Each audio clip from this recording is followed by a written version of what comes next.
Chapter 13. In the 23rd year of Joash, son of Ahaziah, king of Judah, Jehoahaz, son of Jehu, became king of Israel in Samaria, and he reigned 17 years.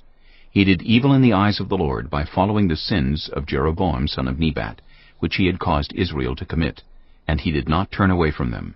So the Lord's anger burned against Israel, and for a long time he kept them under the power of Hazael, king of Aram, and Ben-Hadad his son. Then Jehoahaz sought the Lord's favor, and the Lord listened to him, for he saw how severely the king of Aram was oppressing Israel. The Lord provided a deliverer for Israel, and they escaped from the power of Aram.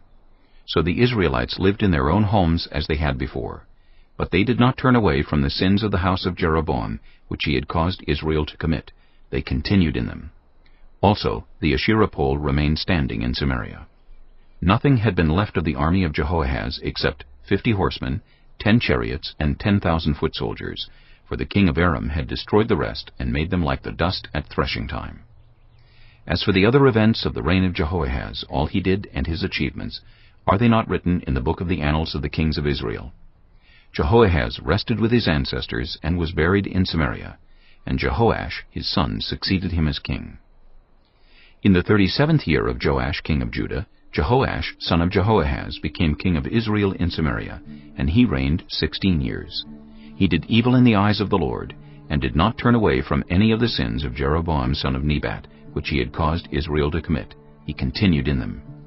As for the other events of the reign of Jehoash, all he did and his achievements, including his war against Amaziah king of Judah, are they not written in the book of the annals of the kings of Israel? Jehoash rested with his ancestors, and Jeroboam succeeded him on the throne. Jehoash was buried in Samaria with the kings of Israel. Now Elisha had been suffering from the illness from which he died. Jehoash king of Israel went down to see him and wept over him. "My father! My father!" he cried. "The chariots and horsemen of Israel!" Elisha said, "Get a bow and some arrows." and he did so. "Take the bow in your hands," He said to the king of Israel. When he had taken it, Elisha put his hands on the king's hands. "Open the east window," He said, and he opened it. "Shoot." Elisha said, and he shot. "The Lord's arrow of victory, the arrow of victory over Aram. Elisha declared. You will completely destroy the Arameans at Aphek. Then he said, Take the arrows." and the king took them. Elisha told him. "Strike the ground." He struck it 3 times and stopped.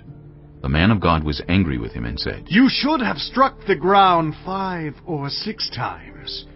Then you would have defeated Aram and completely destroyed it. But now you will defeat it only 3 times. Elisha died and was buried. Now Moabite raiders used to enter the country every spring.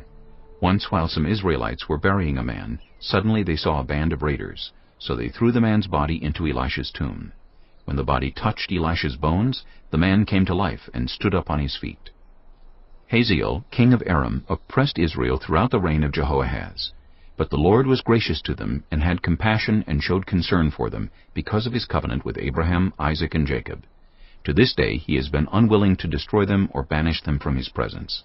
Hazael, king of Aram, died, and Ben-Hadad his son succeeded him as king. Then Jehoash, son of Jehoahaz, recaptured from Ben-Hadad, son of Hazael, the towns he had taken in battle from his father Jehoahaz.